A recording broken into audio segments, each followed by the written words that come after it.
Je voudrais revenir sur quelques petits aspects marketing plus spécifiques que j'ai remarqué chez vous. Le premier, c'est, j'ai vu que récemment, vous avez organisé un événement au Grand Rex avec un vidéaste. Est-ce que tu peux me parler un petit peu de ce vidéaste, de ce que vous faites avec lui et du rôle que ça joue? Alors, du coup, c'est une web-série qui s'appelle Rancho.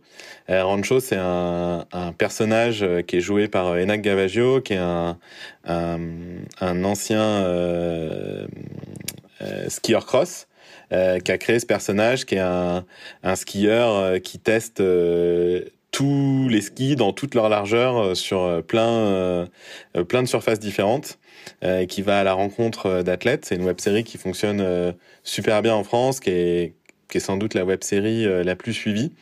Euh, et, euh, et comme c'est décalé et que ça mélange différents sports, on va dire que le partenariat avec Snow Leader, il est venu assez naturellement.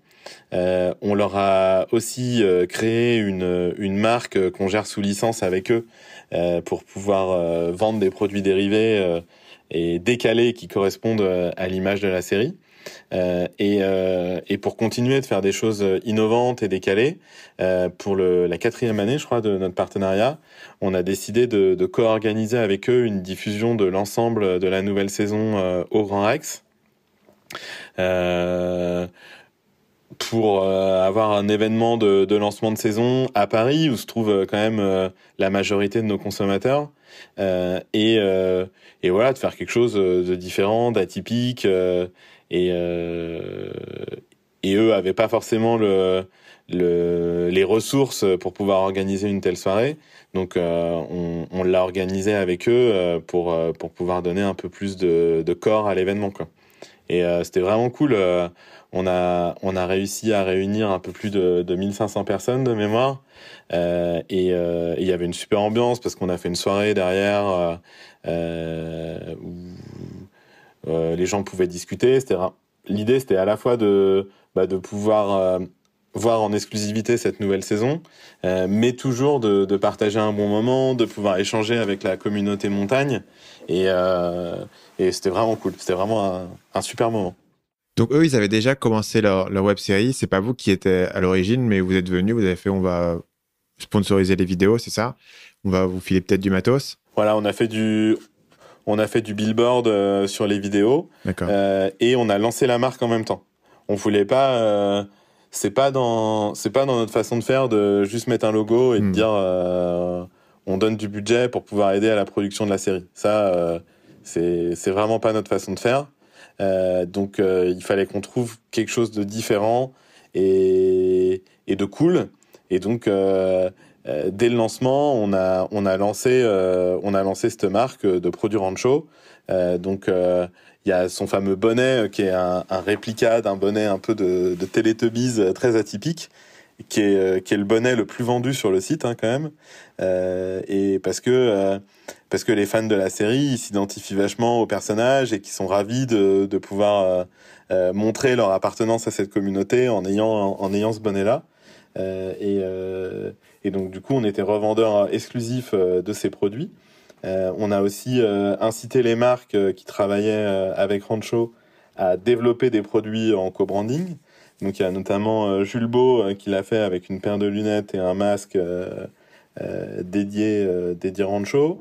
Il y a aussi la Chaussette de France qui a fait une chaussette dédiée.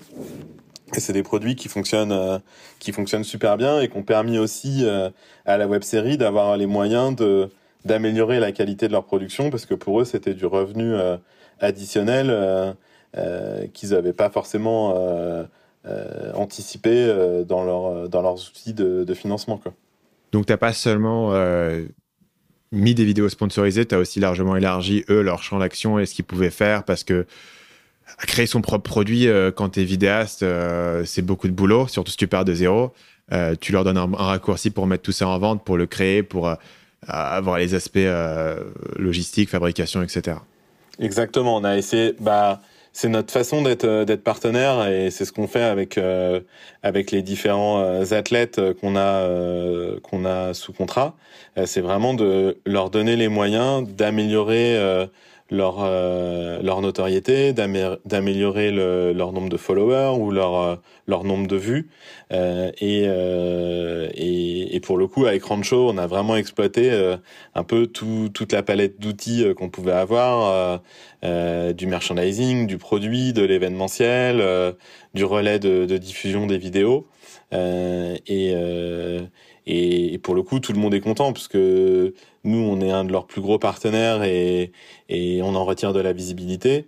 Et eux sont extrêmement contents puisque du coup, ils ont pu améliorer leurs revenus et ils ont amélioré leur notoriété grâce à leurs partenaires. Donc, c'est vraiment un cercle vertueux qui fonctionne extrêmement bien. Et je pense que c'est une notion intéressante parce que la plupart des gens ont une vision assez binaire de la négociation, en gros, où ils imaginent que si tu es une marque et que tu travailles avec un influenceur, bah, la question, c'est combien je vais le payer, quoi, et que c'est uniquement de l'argent. Et en réalité, c'est toujours pas vrai parce que numéro un, les gens n'ont pas toujours besoin de plus d'argent. Parfois, il y a des trucs qui valorisent plus. Et que si tu réfléchis de manière plus large à tout ce que toi, tu peux apporter sur la table à cette personne, tout ce que tu peux l'aider à faire, tu peux souvent créer des deals qui sont plus gagnant-gagnant que simplement, bah, OK, on va négocier sur combien je vais te payer. Là, tu lui apportes des trucs que peut-être lui, il n'aurait pas été capable de faire tout seul ou qui auraient été extrêmement difficiles à faire pour lui, mais qui sont relativement faciles à faire pour toi parce que tu sais déjà les faire et tu as déjà l'infrastructure en place. Et donc, tu peux avoir des vrais partenariats gagnant-gagnant comme ça qui sont pas uniquement basés sur un seul canal qui est le prix. Et moi, beaucoup de gens viennent me proposer des trucs sponsorisés qui n'ont pas un grand intérêt pour moi, en fait. Parce que je sais pas si financièrement, ça a un grand sens. Et derrière, il n'y a rien d'autre. Tu vois, ça m'aide à aucun de mes objectifs. Et donc, finalement, bah, c'est assez facile de passer dessus si tu ne dépends pas de ces partenariats sponsorisés.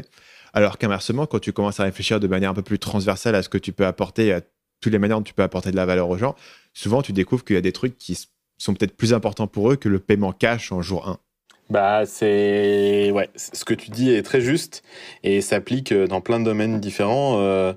C'est aussi un discours que je tiens vis-à-vis de mes collaborateurs quand je les embauche où, bah, du coup, effectivement, tu valorises ton salaire, mais tu valorises pas aussi toute la proposition de valeur qu'il y a autour en termes d'apprentissage, de qualité des projets que tu vas pouvoir mener. On le valorise effectivement dans nos partenaires, avec nos athlètes. Enfin, c'est vraiment quelque chose qu'on essaye d'avoir en tête en permanence parce que bah, le cash, ça fait pas tout et il faut voir aussi tout ce qu'on peut apporter autour et c'est souvent plus durable que le cash.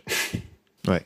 Salut, c'est Stan, j'espère que vous avez apprécié cet extrait du podcast Marketing Mania. Bien sûr, vous pouvez retrouver l'ensemble des épisodes du podcast, y compris les instructions sur comment vous abonner sur l'application Apple Podcast ou sur votre téléphone Android en vous rendant sur mon site à l'adresse marketingmania.fr/podcast. Je vous ai mis le lien dans la description de cette vidéo.